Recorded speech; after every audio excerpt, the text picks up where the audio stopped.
أمتي أمتي قالها المصطفى يومها كل عبد بالرسول اكتفى وما ارسلناک الا رحمۃ للعالمین۔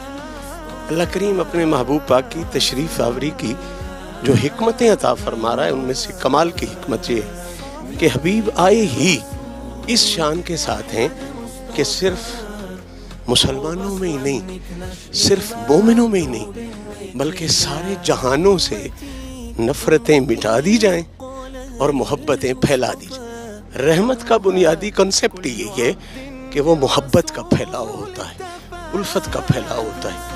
افسوس ہوتا ہے کہ آج لوگ قرآن بھی پڑھتے ہیں، رحمت للعالمین بھی پڑھتے ہیں، اور پھر ان کی زندگی جو ہے وہ آپس میں نفرتیں پھیلانے میں گزرتی ہے۔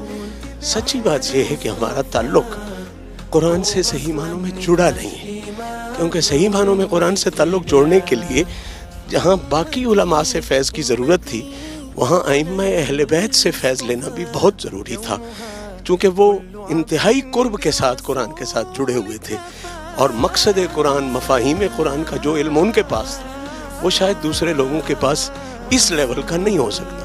تو یہ بدقسمتی ہے کہ ہم لوگ قرآن کا صحیح علم نہیں لے سکتے، بلکہ جو لوگ اپنے آپ کو ائمہ اہل بیت کے ساتھ منسوب بھی کرتے ہیں، بدبختی کہہ رہا ہوں، شومیہ قسمت کہہ لیں، وہ بھی صحیح معنوں میں جو فیض لینے کی بات ہے انہیں وہ ذکر تک رہتے ہیں، فلاں امام اتنی شان والا تھا، فلاں امام اتنی شان والا تھا، لیکن جو اس امام کی تعلیمات ہیں ان کو نیگلیکٹ کر دیتے ہیں۔ بنیادی طور پہ حق یہ ہونا چاہیے کہ ہم قرآن کی تعلیمات اور ان بزرگوں کی تعلیمات کو لازمی طور پر ان کی محبت کے ساتھ ساتھ حاصل کریں، پھر یہ نفرتیں آٹومیٹکلی ختم ہو جائیں گی۔ یہ دین میں تو اس کی گنجائش کوئی نہیں، اسلام میں تو اس کی کوئی گنجائش۔ اسلام کا جب بنیادی معنی یہ ہے کہ دوسروں کی سلامتی چاہنا، تو جب سلامتی چاہنا ہے تو پھر نفرت کہاں سے آئے گی، دشمنی کہاں؟ پہلا اس کا جو ہے وہ کیا کہتے ہیں شاعر، السلام علیکم ہے کہ تم نے دوسرے کی سلامتی چاہنا ہے، بلکہ یہ تو کائنات کا واحد مذہب ہے، یہ زندوں کے لیے بھی السلام علیکم کہتا ہے اور صاحبان قبر کے لیے بھی السلام علیکم کہتا ہے۔ تو یہ تو سرتا پا سلامتی ہے، ہم نے اسلام نہیں سمجھا، سیدھی سی بات جو ہے، اس لیے یہ نفرت ہے۔ تو اکثریت تو معیار ہمارے نزدیک پہلے دن سے نہیں ہے، ہمارے نزدیک معیار حسین ہے، اور وہاں اکثریت حسین کے ساتھ نہیں نظر آتی۔ یہ غلط بات ہے اگر کسی کو یہ کنسپٹ ہے تو۔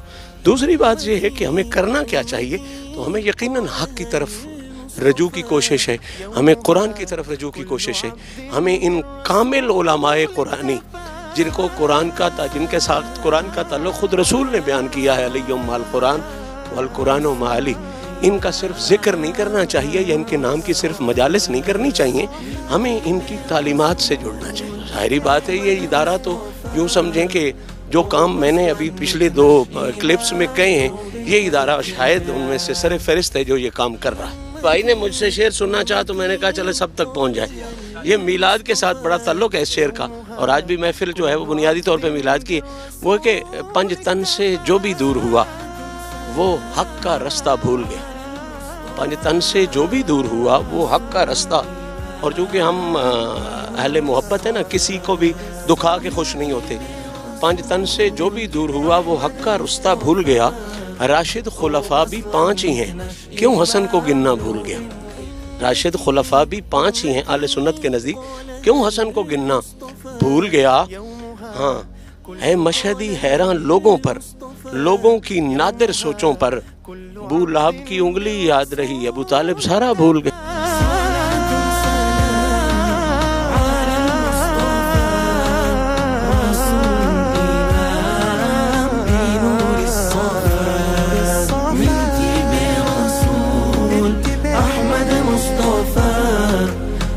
أصلا نكنش إمام لو بنويتي